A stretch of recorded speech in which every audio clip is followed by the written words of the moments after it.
Disclaimer: this is for education purposes only and not a professional advice.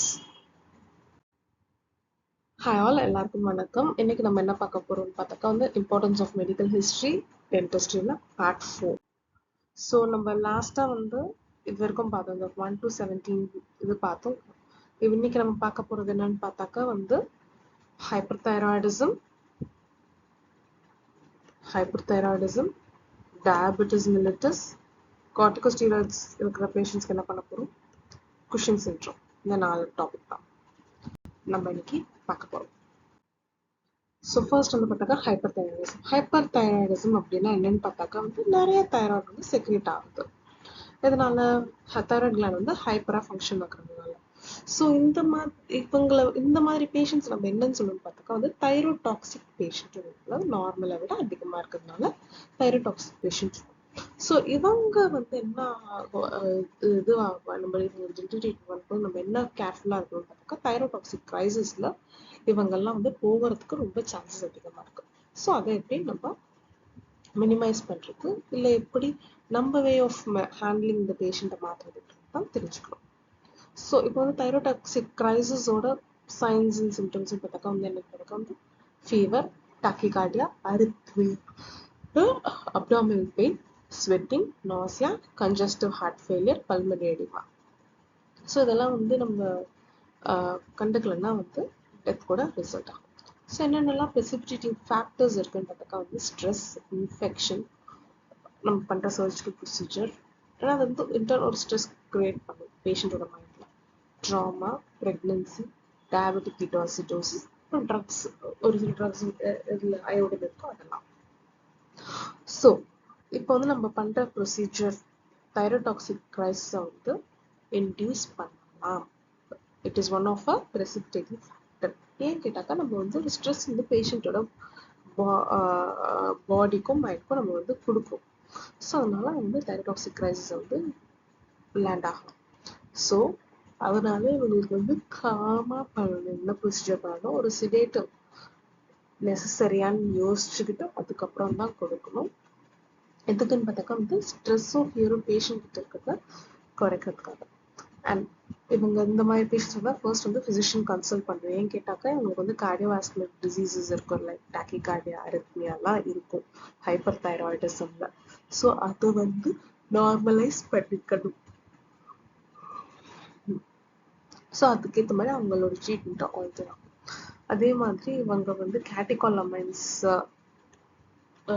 நல்ல react பண்ணும். கேட்டிகாலமைன்ஸ்னா இன்னொன்று adrenaline, நார்அட்ரினலின். So அதனால வந்து ஒரு சிவியர் வாசோ கன்ஸ்ட்ரக்ஷன் வரதுக்கு நிறைய சான்சஸ் இருக்கு. ஏன்னா ஆல்ரெடி இவங்களுக்கு வந்து எல்லாமே ஹையா இருக்கு. ஸோ வாஸ் கன்ஸ்ட்ரக்ஷனும் இருந்துச்சுன்னா வந்து இன்னும் ஹையா போகிறதுக்கு, பிபி அதெல்லாம் ஹையா போகிறதுக்கு சான்சஸ் ரொம்ப நிறைய இருக்கு. ஸோ இவங்களுக்கு வந்து மோஸ்ட் வந்து வாசோ கன்ஸ்ட்ரக்டர்ஸ் வந்து யூஸ் பண்றது லோவஸ்ட் கான்சென்ட்ரேஷன் யூஸ் பண்ணலாம், இல்லாட்டி வந்து பிசிஷியன் கன்சல்ட் பண்ணிட்டு நோ வாசோ கன்ஸ்ட்ரக்டர் கூட யூஸ் பண்ணலாம். அண்ட் இவங்களுக்கு வந்து எந்த வாசோ கன்ஸ்ட்ரக்டர் சேஃபர் அப்படின்னு பார்த்தாக்கா வந்து ஃபெலிப்ரெசின் லோக்கல் வாசோ கன்ஸ்ட்ரக்டர் வந்து it is a better option. அதுக்கடுத்து டயபெட்டிஸ் mellitus. இன்னைக்கு யாரை பார்த்தாலும் எங்க பார்த்தாலும் டயபெட்டிஸ் இருக்கிற பேஷண்ட்டு பார்த்துக்கிட்டே தான் இருக்கும். ஸோ இவங்கள எப்படி இது பண்றது, முதல்ல டயபெட்டிஸ் அவங்க பேஷண்ட்டை பார்க்கறதுக்கு அந்த டயபெட்டிஸ் என்ன மாதிரியான டிசீஸ்ன்னு தெரிஞ்சுக்கணும். ஃபர்ஸ்ட் பார்த்தாக்கா வந்து இவங்களுக்கு வந்து என்ன இது டயபெட்டிஸ் mellitus ஒரு மெட்டபாலிக் டிஸார்டர். ஸோ அதனால வந்து carbohydrate metabolism, protein metabolism, lipid மெட்டபாலிசம்ல ஒரு ஆல்ட்ரேஷன் அப்நார்மாலிட்டியும் வந்து நடக்குது. எதனால? இன்சுலினோட ஆக்ஷன்னால. ஸோ இப்போ வந்து அதை உங்களுக்கு தெரிஞ்சுக்கணும் என்ன இதெல்லாம் இருக்கு, என்ன இதெல்லாம் பண்ணும். ஸோ ஃபர்ஸ்ட் வந்து ஒரு ஸ்க்ரீனிங் டெஸ்ட் பண்ணிக்கிறது வெரி வெரி இம்பார்ட்டன்ட். அதாவது குளுக்கோஸ் டெஸ்ட், ஃபாஸ்டிங், போஸ்ட் பிராண்டில், கிளைகோசிலேட்டட் ஹீமோகுளோபின் எல்லாமே பண்ணி பார்த்துக்கிறது பெட்டர் ஆப்ஷன். அண்ட் இவங்களுக்கு வந்து எப்போ வந்து நம்ம மோஸ்ட்லி சர்ஜரி பண்ணலாம் இல்லை இது பண்ணலான்னு பார்த்தாக்க வந்து மார்னிங் வந்து பெஸ்ட் சர்ஜரி. அதுவும் வந்து 1 to 1.5 hours ஆஃப்டர் பிரேக்ஃபாஸ்ட். ஏன்னா ஆஃப்டர்நூன் வந்து இன்சுலினோட ஆக்ஷன் வந்து பீக்ல இருக்கும். அதுக்கப்புறமா வந்து டயட் வந்து பார்த்தாக்கா வந்து என்ன ஆகுதுன்னு பார்த்தாக்கா வந்து நம்ம ஆல்டர் பண்ணக்கூடாது. ஏன்னா வந்து அவங்க வந்து ஒழுங்கான ப்ராப்பர் ஃபுட் அண்ட் மெடிகேஷன் எடுத்துக்கணும். டயபெட்டிக் மெடிகேஷன் எடுத்துக்கணும். நம்ம வந்து கொடுக்குற ஆன்டிபயோட்டிக் அண்ட் அனால்ஜிஸ்க்கு எடுத்துக்கணும். ஏன் அப்படின்னாக்கா வந்து சப்போஸ் அவங்க வந்து டயபெட்டிக்ஸ் வந்து சப்போஸ் ஒரு மீலை மிஸ் பண்ணுறாங்க அப்படின்னா வந்து ஹைப்போகிளைசிமியா வந்து ரிசல்ட் ஆகும். அண்ட் இப்போ வந்து போஸ்ட் ஆப் ரெக்கமெண்டேஷன்ஸ் இவங்களுக்கு வந்து ரிஸ்க் ஆஃப் இன்ஃபெக்ஷன் வந்து ரொம்ப ரொம்ப ஹையாக இருக்குது. ஸோ இவங்களுக்கு வந்து pre and post operative antibiotic prophylaxis வந்து தேவைப்படுறதுக்கு நிறைய சான்சஸ் இருக்கு. அதுக்கப்புறமா வந்து இன்ஃபெக்ஷன்ஸ் வந்து எஸ்பெஷலி ஃபீவர் சப்புரேஷன் அதெல்லாம் இருக்கிறவங்களுக்கு வந்து நம்ம வந்து ஹைப்பர்கிளைசிமியா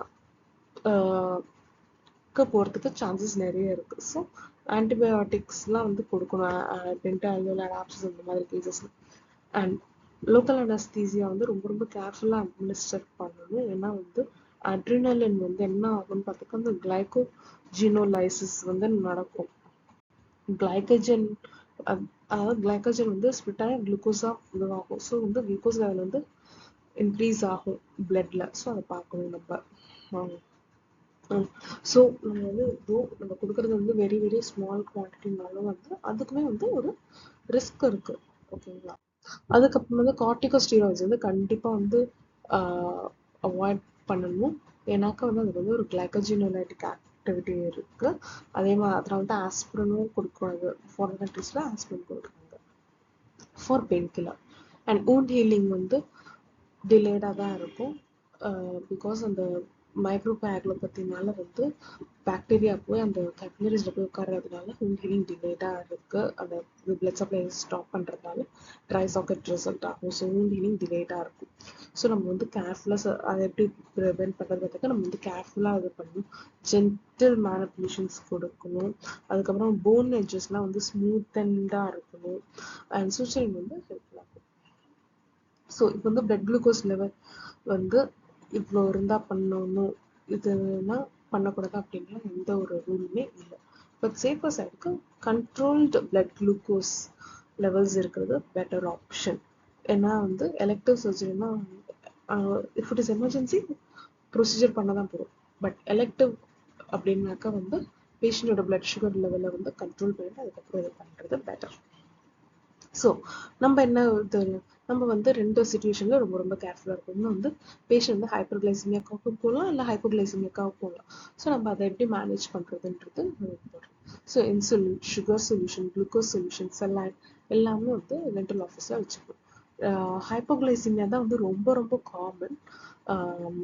ஸோ அதை வந்து எப்படி நம்ம இது பண்ணுறதுன்னு பார்த்தாக்கா வந்து ஹங்கர் டிஸ்ட் ஒரு பேஷண்ட் வந்து ரொம்ப ஸ்வெட் ஆகும், வேர்ட்டிகோ இருக்கும், பேலாக போவாங்க, ஹெட்டேக் இருக்கும், கன்ஃபியூஷன், டிப்ளோபியா அந்த மாதிரிலாம் இருக்கிற இப்போ வந்து ஹைப்போகிளைசிமியா நம்ம வந்து ஒரு சிம்டம் ஒரு கண்டிஷனுக்கு வருதுன்னு அப்போ வந்து நம்ம வந்து குளுக்கோஸ் வந்து அட்மினிஸ்டர் பண்ணலாம். சப்போஸ் சிவியர் கேசஸில் வந்து மசில் ஹைப்பர் டென்ஷன், கன்வல்ஷன்ஸ் அதெல்லாம் கூட இருக்கிறதுக்கு சான்சஸ் இருக்குது. ஆனால் டயபெட்டிக் ஹைப்பர்கிளைசிம் வந்து ஸ்லோவாக தான் டெவலப் ஆகும் and it is less dangerous. இதில் வந்து என்ன இருக்குன்னு பார்த்தாக்கா வந்து headache, vomiting, diarrhoea, xerostomia, dehydration and lethargy அந்த மாதிரி தான் இருக்கும். So we can easily reverse hyperglycaemia, diabetic hyperglycaemia கண்டுபிடிக்கிறது easier when compared to hypoglycemia. Patients on corticosteroids.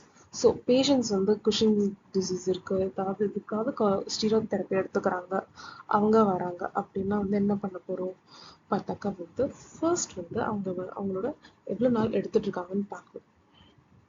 So ஒரு ஃபர்ஸ்ட் வந்து இதாவது ரெக்கமெண்டேஷன்ஸ் கொடுத்துருக்காங்க. ஸோ லாஸ்ட் 30 days வந்து அவங்க வந்து எடுத்துக்கிறாங்க அப்படின்னா வந்து அவங்க வந்து இம்யூனோ காம்ப்ரமைஸ்டுன்னு கன்சிடர் பண்ணிட்டு எக்ஸ்ட்ராவாக வந்து சப்ளிமெண்டேஷன் ஆட் பண்ணணும். அப்போ பாஸ்டில் எடுத்துகிட்டு இருந்தாங்க ஆனால் லாஸ்ட் 30 days எடுக்கல அப்படின்னா வந்து அவங்க வந்து ஸ்ட்ரெஸ்க்கு வந்து ரெஸ்பாண்ட் பண்ணுவாங்க அண்ட் அவங்களுக்கு வந்து சப்ளிமெண்டேஷன் தேவையில்லை. சப்போஸ் ஆல்டர்னேட் டேஸில் வந்து பேஷண்ட் வந்து கார்டிகோஸ்டீராய்டு எடுக்கிறாங்க அப்படின்னா வந்து அவங்க வந்து தெரப்பி என்னைக்கு எடுக்கலையோ அன்னைக்கு வந்து நம்ம ப்ரொசீஜர் பண்ணணும். ஸோ அவங்களுக்கு வந்து இது தேவையில்லை இன்க்ரீஸ்ட் இன் டோசேஜ். சப்போஸ் குளுக்கோகார்டிகாய்ட்ஸ் வந்து எடுக்கிறாங்க அப்படின்னா வந்து அதாவது 10 மில்லிகிராம் மேலே டெய்லி எடுக்கிறாங்க அப்படின்னா அவங்களுமே வந்து இம்யூனோ காம்ப்ரமைஸ்டு கன்சிடர் பண்ணி அவங்களுக்கு வந்து ஒரு சப்ளிமெண்டேஷன் கொடுக்கணும். சப்ளிமெண்டேஷன் அப்படின்னா என்னதுக்கு வந்து எக்ஸ்ட்ராவாக வந்து ஒரு 100 mg ஆஃப் ஹைட்ரோகார்டிசோன் வந்து கொடுக்குறோம். எதுக்குன்னு பார்த்தாக்கா வந்து பேஷண்டோட ஸ்ட்ரெஸ் லெவல் வந்து குறைக்கிறதுக்காக.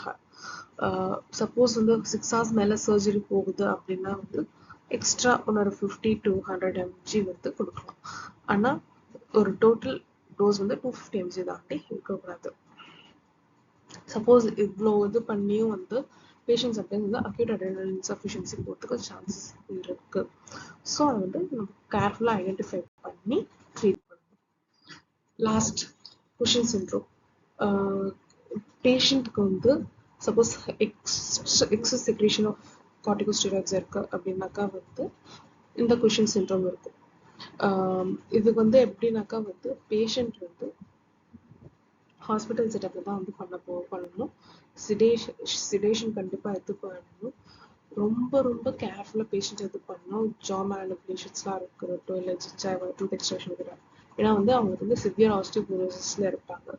ஸோ நம்ம ஃப்ராக்சர் வந்து இன்டியூஸ் பண்ணுறதுக்கு நிறைய சான்சஸ் இருக்குது. ஆஸ்டியோபோரோசிஸ் இருக்கும், பேத்தாலஜிக்கல் ஃப்ராக்சர் இருக்கும். ஸோ கேர்ஃபுல்லாக நம்ம வந்து ஆப்ரேட் பண்ணணும். தேங்க்யூ.